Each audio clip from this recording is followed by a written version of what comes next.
사랑하는 성도 여러분, 오늘 우리는 이 의로우신 하나님과 이 말씀을 바라보는 교회라는 제목을 가지고 함께 말씀을 나누려고 합니다. 오늘 우리가 함께 읽은 이 시편은 히브리어 알파벳으로 시작되는 시입니다. 그리고 오늘 이 시는 이 짜데라는 히브리어 단어 자음으로 시작하는데요. 이 자음으로 시작하는 중요한 단어가 히브리인, 특히 유대인들에게 있었는데 그 단어는 바로 이 짜데크라고 불리는 의라는 단어입니다. 나아가 유대인뿐만이 아니라 이 성경에서도 의라는 단어는 정말 많이 나타나는데요. 하나님의 의, 우리의 의, 나아가 옳음, 의로움, 아니면 의인, 나아가 이와 반대되는 말인 불의, 옳지 않음 등과 같이 이 성경에서 의라는 주제는 정말로도 중요한 주제입니다. 더불어 오늘 본문도 보십시오. 곳곳에서 이 의에 대해서 설명하고 있습니다. 그렇다면 이렇게 중요한 단어인 의를 우리는 어떻게 바라봐야 할까요? 나아가 우리에게 이 의라는 것의 기준을 어떻게 삼아야 할까요? 오늘 본문을 보기 이전에 이 의라는 주제를 이 성경적으로 함께 살펴보길 원하는데요. 이 살펴봄을 통해 오늘 본문을 이해하기도 수월하고 큰 유익이 있을 것이라고 생각이 듭니다. 먼저 이 의란 기본적으로 이 옳고 바르고 정의로운 것을 뜻합니다. 그리고 세상은 이 세상의 기준에 맞추어 살아갈 때 그것을 보고 옳고 정의롭고 바르다라고 이야기합니다. 다른 말로 세상은 그들이 말하는 기준과 혹은 도덕과 윤리 아니면 어떠한 정도에 따라 맞추어 살아가는 자들을 향해 너는 의로운 자이구나, 너는 의인이다, 너는 의가 넘친다라고 이야기하는 것입니다. 그리고 이러한 모습이 교회 속에서도 스며들었는데요. 그래서 교회 역시 이 세상처럼 도덕적이거나 윤리적인 착한 행실을 보면서 이 선한 모습을 보면 의롭다라고 이야기하기도 합니다. 착하게 살아가면 이 교회 생활을 열심히 하면 불의하지 않고 의롭다고 생각하는 것이지요. 그런데 성경은 이 의를 이 도덕과 윤리와 이 세상의 기준으로 두지 않습니다. 즉 의의 기준이 이 세상 혹은 도덕, 나아가 우리의 어떠한 행함의 유무에 따라 결정되지 않는다는 것이지요. 그렇다면 성경은 이 의를 어떻게 말하고 있을까요? 나아가 이 성경이 말하고 있는 이 의의 기준은 무엇일까요? 놀랍게도 이 성경이 말하는 이 의의 기준은 하나님이십니다. 다시 말해 하나님만이 오직 의롭고 그분만이 불의하지 않고 참 의의 기준이 된다는 것이지요. 그래서 우리는 의로움, 이 의를 생각할 때 특히 성경을 보시다가 이 의에 대해 나타났을 때 가장 먼저 기억해야 되고 생각해야 될 것은 하나님 그분이십니다. 그리고 그분이 하시는 말씀과 사역 앞에 서 있어야 하는 것이지요. 즉 참된 의란 하나님이시며 우리가 하나님을 바라보고 하나님과 밀접한 관계성 속으로 들어갈 때, 그래서 그분의 말씀을 그분의 뜻을 따르며 살아갈 때 그것이 의라고 하는 것입니다. 그런데 여기서 우리는 한 가지를 짚고 가야 합니다. 그것이 무엇일까요?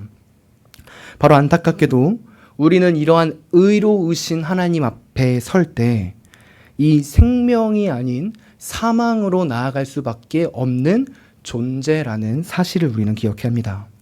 당연한 것 아니겠습니까? 죄인된 우리가 의로우신 하나님 앞에 어떻게 설 수 있습니까? 어둠이 빛 앞에 어떻게 있을 수 있겠습니까? 있을 수 없습니다. 우리는 그분 앞에 서면, 이 의 자체이신 하나님 앞에 서면 그 의 앞에서 죽을 수밖에 없는 죄인인 것입니다. 그런데 정말로 아이러니하게도, 정말로 역설적이게도 이 성경을 보면 하나님께서는 하나님의 자녀가 자신 앞에 섰을 때 이 죽음과 사망을 이야기하지 않습니다. 정말 놀랍게도 성경은 이 의로우신 하나님과 그분의 백성들을 설명하면서 이 의롭지 않은 자들을 심판하겠다라고 말하지 않으시고 의롭지 못한 자들을 위해 내가 구원을 베풀겠다라고 말씀하십니다. 이 하나님의 의가, 이 의로움이 사망과 연결되는 것이 아니라 이 의가 구원과 연결되어 있는 것이지요. 그래서 하나님의 의, 나아가 이 의로우신 하나님의 성품은 이 구원과 복음에서 찬란하게 빛나는 것입니다. 그리고 이 말은 곧 의로움이란 삼위일체 하나님을 바라보는 것인데, 그것은 결국 이 삼위일체 하나님이 주시는 구원 속으로, 복음 속으로 들어가는 것을 의미하는 것이지요. 참으로 은혜이지 않습니까? 원래 하나님의 의, 그분의 의로운 성품은 옳은 것에서, 즉 하나님 보시기에 합당한 것에서는 생명을 주고 불의한 것엔 심판을 주는 것이 마땅합니다.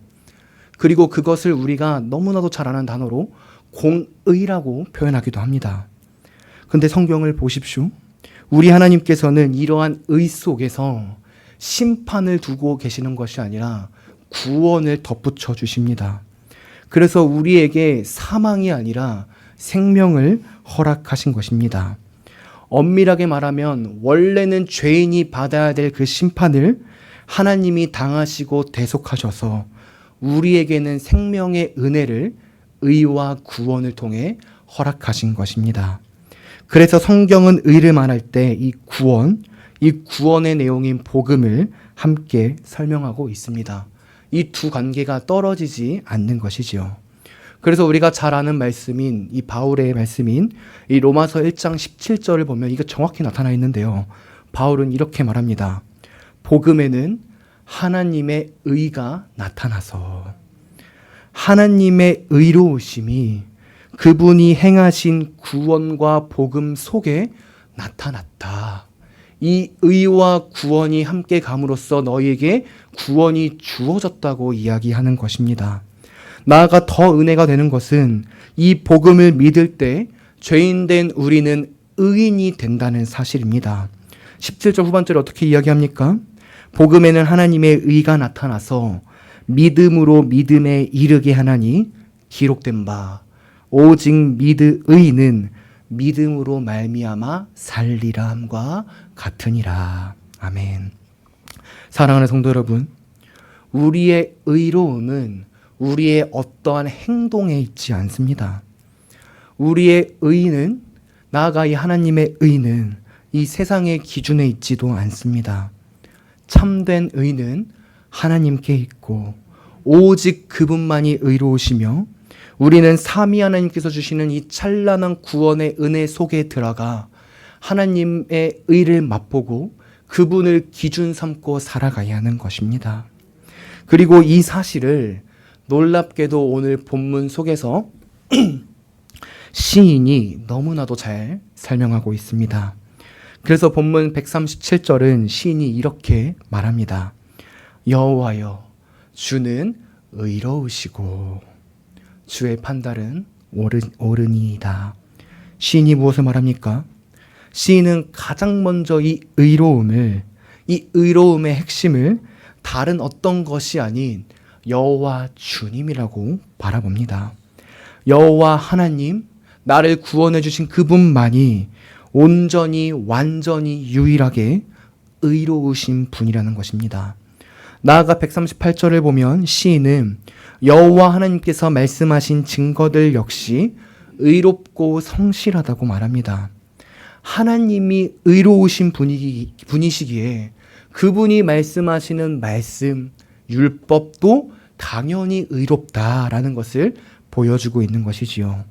세상이 의로운 것이 아니라 이 참된 옳음, 참된 기준, 이 참된 의의 모습은 오직 하나님과 그분이 하시는 말씀과 사역 속에 있다라는 것을 보여주는 것입니다. 그리고 이 은혜의 사실을 기억하며 시인은 그 의에 따라 살아가는데요. 그 전에 우리는 여기서 이 137절과 138절에서 한 가지 중요한 통찰 한 가지를 더 얻을 수 있습니다. 한번 이 137절과 138절의 구조를 보십시오. 제가 예전에도 말씀드렸지만 이 시편 119편은 하나님의 말씀을 여러 방면에서 설명하면서 이 하나님의 말씀이 얼마나 아름다운지를 보여주고 있는 시입니다. 그래서 오늘 본문 속에서도 각 절마다 주의 말씀과 연관되어 있는 주의 증거, 판단, 법도, 율법, 계명과 같은 단어들이 나타납니다. 그런데 오늘 이 시를 자세히 보면 이러한 하나님의 말씀보다 더 먼저 나타난 것이 있습니다. 그것이 무엇일까요? 바로 여호와 주님, 그분 자체입니다. 137절 다시 보십시오. 시인은 이 시편 119편의 문맥의 흐름인 주의 말씀이 의롭습니다 라고 먼저 말하지 않고 시인은 여호와 주여 당신은 의로우십니다 라고 먼저 하나님을 바라봅니다. 그리고 이것은 우리에게 정말로 중요한 사실을 깨닫게 해줍니다. 성도 여러분, 왜 우리가 성경을 읽고 왜 설교를 듣고 왜 말씀을 봅니까? 이유는 단 하나입니다. 이 성경을 보고 말씀을 읽고 설교를 듣는 것은 우리의 지식을 쌓으려는 것도 아니고 오직 그 속에서 계시되어 있는 하나님을 만나기 위함입니다. 그분 속으로 들어가기 위해서 우리는 성경을 읽고 설교를 듣는 것이지요. 말씀 속에 계시된 이 설교 속에 계시된 이 성경 속에 계시된 이 삼위일체 하나님을 만나기 위해서 우리는 이것들을 행하는 것입니다.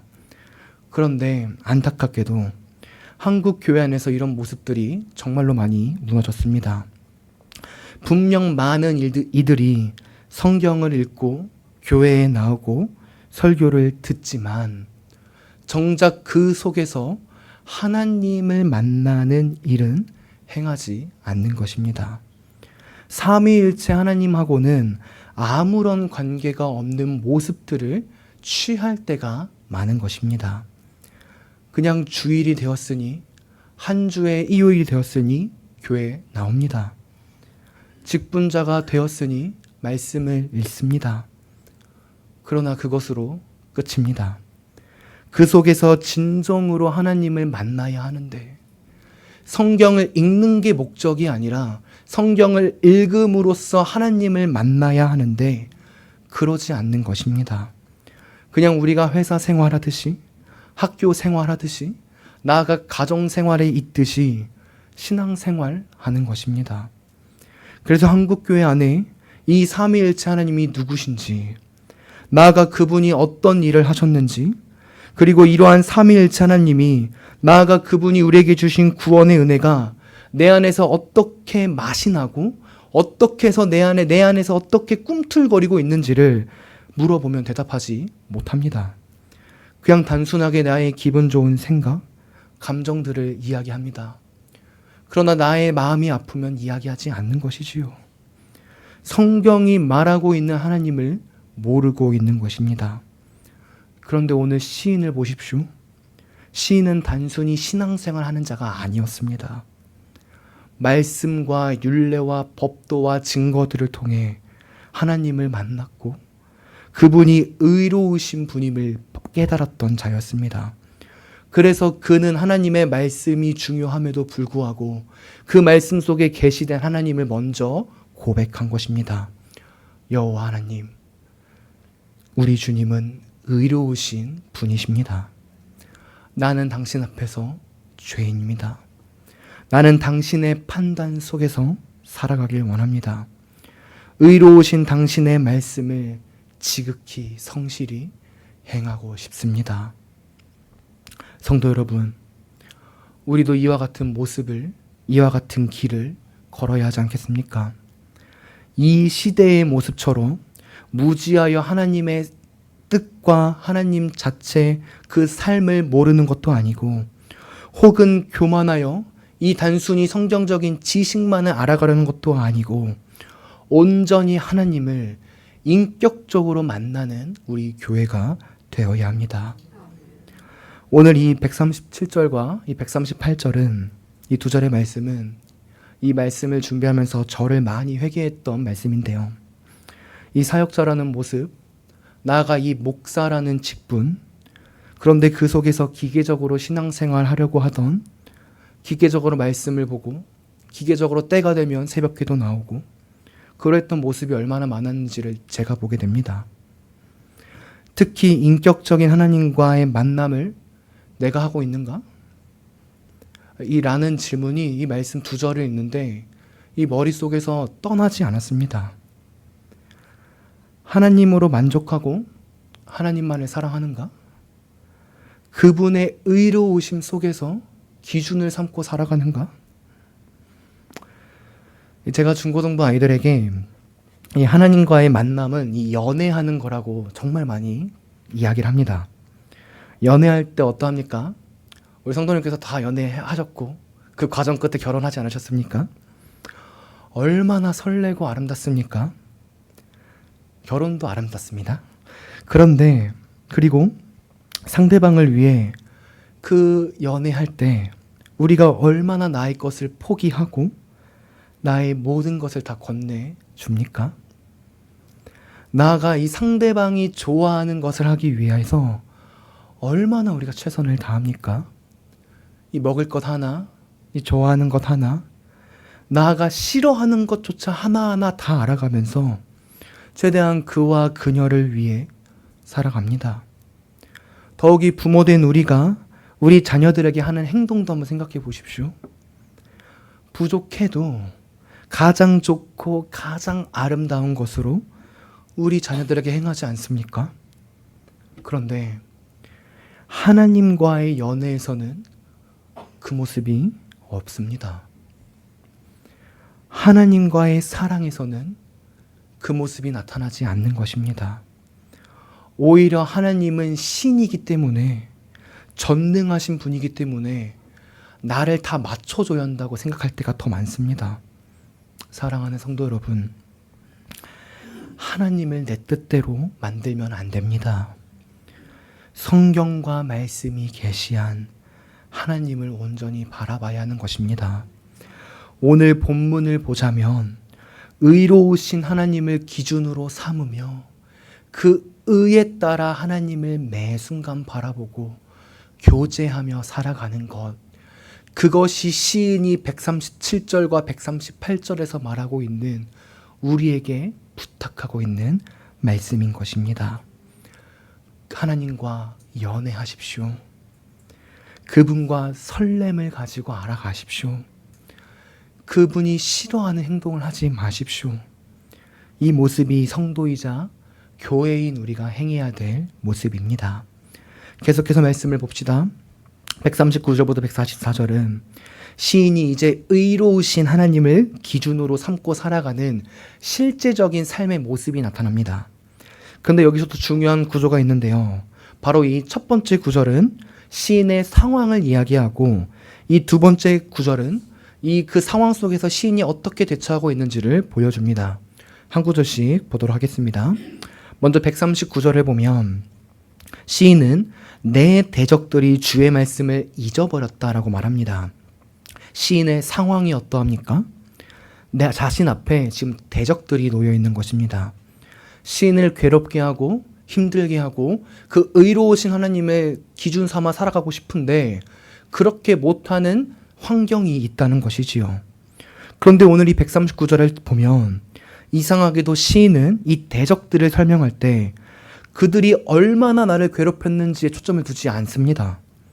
나를 얼마나 아프게 했는지를 말하고 있지 않아요. 그러면 무엇을 말합니까?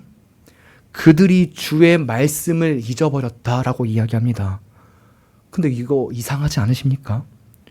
왜 시인은 주의 대적을 설명하면서 그들이 주의 말씀을 잊었다라는 이 상관관계가 나올 수 있는 것일까요?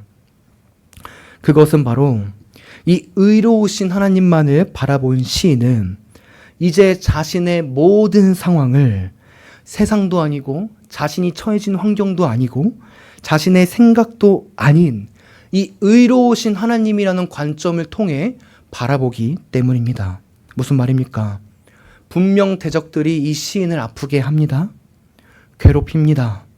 그래서 실제적인 아픔이 시인에게 놓였습니다. 허나 시인은 이제 자신의 아픔보다 하나님의 시선으로 이들을 바라보기 시작한 것입니다. 의로우신 하나님의 기준으로 삼고 그들을 바라보기 시작한 것입니다. 그랬더니 그들이 나를, 시인을 괴롭힌 이유는 다른 어떤 것이 아니라 그들에게 하나님의 말씀이 없었기 때문이구나 라는 사실을 깨닫게 된 것입니다.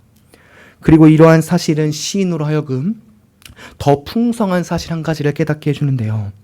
그것은 이 대적자들 뿐만 아니라 이 시대, 나아가 이 시대의 풍조 역시 이 하나님의 의로우심과는 거리가 먼 삶을 살아가고 있구나라는 사실입니다. 다른 말로 이 시대가 하나님의 의를 저버리고 하나님을 기준으로 삼지 않고 살아가는 시대라는 것을 시인이 알게 된 것입니다. 그리고 이 사실을 안 시인은 그 은혜를 통하여 자신으로 하여금 큰 변화를 겪게 되는데요. 그것이 무엇입니까?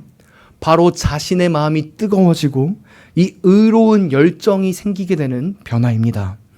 하나님을 욕하며 나아가는 이 시대, 나아가 그분의 말씀이 무너지고 경이 여겨지는 이 시대 속에서 이제는 참을 수 없는 거룩한 의로움이 마음 깊숙이 타오르게 되는 것입니다.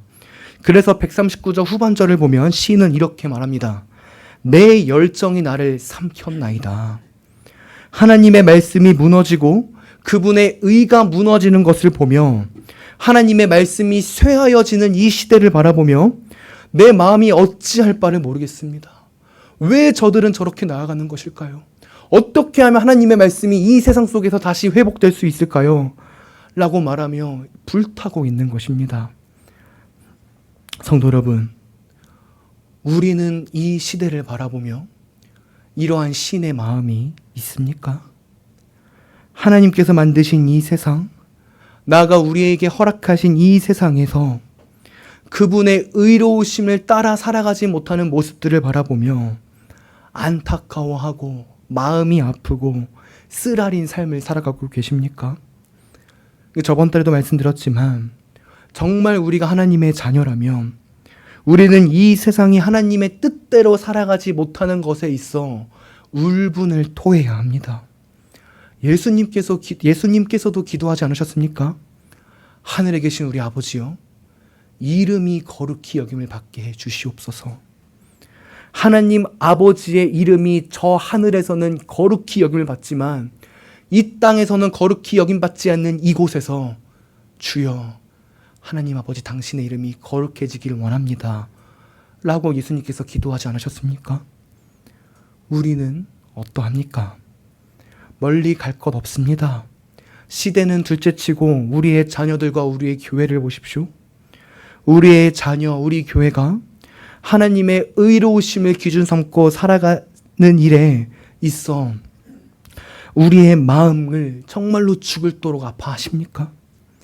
그 사실에 있어 거룩한 의로움이 나타나 그렇게 살아가지는 못하는 우리의 자녀들과 교회를 보며 우리의 마음이 쓰라리고 불타는 모습이 있으십니까? 없습니다. 오히려 우리는 다른 사실에 우리의 신경을 곤히 세웁니다. 우리의 자녀들이 세상에 높아지는 일, 돈을 많이 버는 일, 학업을 얼마나 조금 더 열심히 해서 좋은 성적을 받고 대학 가는 일. 근데 세상에서 높아지면 뭐합니까? 돈 많이 벌어서 우뚝 서면 뭐합니까? 자녀들이 성인이 돼서 하나님을 떠나고 결국 그 끝은 사망으로 나아갈 텐데 그것이 뭐가 중요합니까? 왜 중요하지 않는 일에 우리는 몸부림칩니까? 나아가 우리 교회도 마찬가지입니다. 오늘 우리는 성전 건축을 위해 예배를 위해 모였습니다. 그런데 성도 여러분, 참된 성전이 무엇입니까? 참된 성전은 건물이 아닙니다. 왜냐하면 참된 성전은 예수 그리스도 그분 자체이시기 때문입니다. 우리가 잘 알듯이 구약에서 성전은 하나님과 만나는 장소였습니다. 그리고 이스라엘 백성들은 하나님을 만나기 위해 출애굽 시대는 성막에서 나타났고요. 그 왕정 시대부터는 성전에서 하나님을 만났습니다. 그런데 2000년 전 그 하나님이 이 땅에 오셨습니다. 우리를 위해 오신 것입니다. 그리고 우리는 이제 그 이 땅에 오신 하나님이신 예수 그리스도를 통해 아버지 하나님을 만납니다. 건물에서 만나는 것이 아니라 예수님을 통해 하나님을 만나게 되는 것입니다. 예수님이 우리의 성전 되시는 것입니다. 그래서 예수님께서는 예루살렘 성전을 보시며 이 성전을 헐라 내가 사흘 만에 다시 세우겠다고 말씀하신 것 아닙니까? 어떻게 그 성전을, 무너진 성전을 3일 만에 세울 수 있습니까? 못 세웁니다. 건물이라면 가능하지 않습니다. 그런데 그 성전이 예수님 되시기에 이제는 하나님을 만나는 통로가 건물이 아니라 예수 그리스도이시기에 그분이 죽으시고 3일 만에 부활하신 그 복음의 사건 속에서 하나님을 만날 수 있기에 그분이 하나님을 만나는 통로이기 때문에 예수님은 이 성전을 3일 만에 다시 세울 수 있다고 말씀하신 것입니다. 그리고 놀랍게도 이제 예수님께서는 우리 성도들 마음 가운데 계십니다. 그분이 우리의 머리가 되시고 우리는 그의 몸이 되어 한 성전, 한 교회로 나아가게 하신 것입니다. 그래서 교회에서 중요한 것은 머리 되신 예수님과 몸 된 교회인 성도 한 사람 한 사람인 것입니다. 건물이 아니라 예수님을 구주로 삼고 그분을 머리로 삼는 성도가 중요한 것입니다. 그리고 우리는 그 성도를 향해 거룩한 의로움, 그 불탐이 있어야 합니다. 그 의로움 속에서 성도가 아파할 때, 신앙에서 넘어질 때 함께 기도하고 사랑해주는 일이 필요합니다. 그게 성전 건축을 준비하는 우리에게 먼저 우선시되는 모습입니다. 하지만 이러한 모습들 쉬운 모습이 아닙니다. 우리를 깎고 깎아야 하는 모습입니다. 우리의 힘으로 할 수 있는 것이 아닙니다. 오직 하나님의 은혜로 하는 것입니다. 그래서 140절에서 시인은 이렇게 말합니다. 주의 말씀이 심히 순수함으로 주의 종의 일을 사랑합니다. 왜 시인이 갑자기 주의 말씀이 심히 순수하다고 이야기할까요?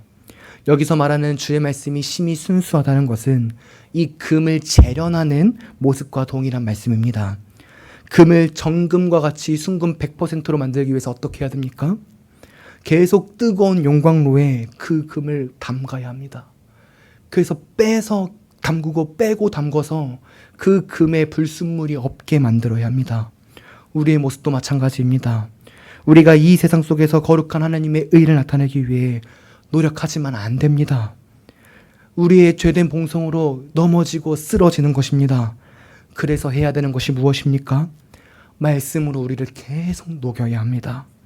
정금이 되도록, 바른 자, 의인이 되도록 우리를 말씀 앞에서 계속해서 깎아야 하는 것입니다.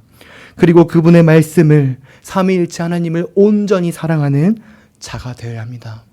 그리고 그럴 때 우리 역시도 순금 100%의 정금이 되는 것입니다. 141절도 보십시오. 시인 앞에 또 어려움이 생깁니다.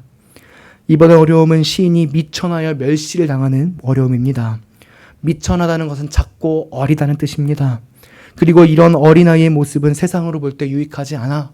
이 세상의 사람들이 이 시인을 보며 환난과 어려움을 주는 것입니다. 그러나 시인은 그럼에도 주의 법도를 잊지 않겠다고 다짐합니다. 어리기에 연약하기에 세상은 놀리지만 그렇기에 나는 하나님의 말씀을 바라보고 그분 앞에 나아가겠다라고 이야기하는 것입니다. 세상 신경 쓰지 않고 오직 의롭고 강하신 주님만을 바라보겠다는 것입니다. 그러면 세상에 거짓되고 불의한 것은 넘어질 것이기 때문입니다.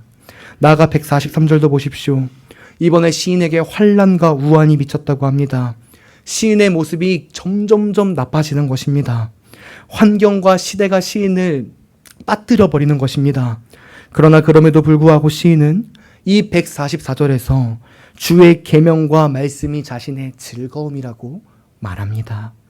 왜냐하면 그 말씀과 계명을 주신 분이 의로우신 하나님이시고 그 의로우신 하나님, 그분이 주신 그분의 말씀은 오늘도 나를 변화시켜 살아 역사하게 만들기 때문입니다. 오늘도 그분과 그분의 말씀은 나를 섭리하여 하나님의 자녀로 세워가게 만드는 것입니다. 나아가 144절을 보면 하나님의 말씀이 영원하다고 말하고 있는데요. 영원히 의롭다는 것은 이 과거뿐만이 아니라 현재도 그 말씀이 지금 나에게 나타나고 있다는 것을 의미합니다. 과거의 신앙으로 머물러 사는 것이 아니라 현재 하나님이 우리와 함께 하신다는 것입니다. 나아가 영원하다는 것은 앞으로 미래에도 하나님이 우리와 함께 하신다는 것입니다. 즉 매 순간 그분은, 하나님은 우리와 함께 하셔서 우리 교회와 우리 성도를 이끌고 계시다는 것입니다. 이 사실을 잊지 마십시오. 날마다 매 순간 하나님 앞에 서십시오. 그분의 의로움 앞에 거하십시오. 이제 말씀을 마무리하려고 합니다. 사랑하는 성도 여러분, 참된 성전이신 예수 그리스도를 머리 삼고 살아가는 참된 교회인 성도 여러분, 이 세상 속에서 오직 의로우신 하나님만을 바라보며 살아가는 성도님들 되시기를 소망합니다. 우리의 기준을 하나님 앞에 두십시오. 나아가 하나님을 알아가기 위해 힘쓰십시오. 열심히 성경을 보시고 열심히 교리를 배우시고 열심히 기도하시고 은혜의 그 사실들이 내 마음 가운데서 꿈틀거리도록 해야 됩니다. 이 세상 속에서 하나님의 말씀이 맛이 나야 되는 것입니다. 그러하면 의로우신 하나님이 우리를 이끄십니다. 포기하지 않고 우리를 깨닫게 하시는 것입니다. 이 성전 건축, 교회 건축도 마찬가지입니다.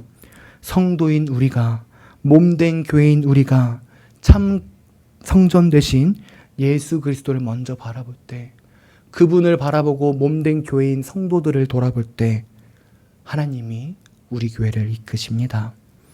우리가 바뀌지 않는다면 우리 교회는 바뀌지 않습니다. 건물은 번지르게 서 있을지 몰라도 모래 위에 집 지은 건물과 마찬가지일 것입니다. 원하기는 우리를 위해 구원하신 성자 하나님, 우리의 아버지 되시는 성부 하나님, 그리고 지금도 우리를 충만케 하셔서 구원의 은혜를 주고 계시는 그것을 조명하고 계시는 성령 하나님을 날마다 바라보고 살아가는 우리 귀한 성도님들 다 되시길 소망합니다.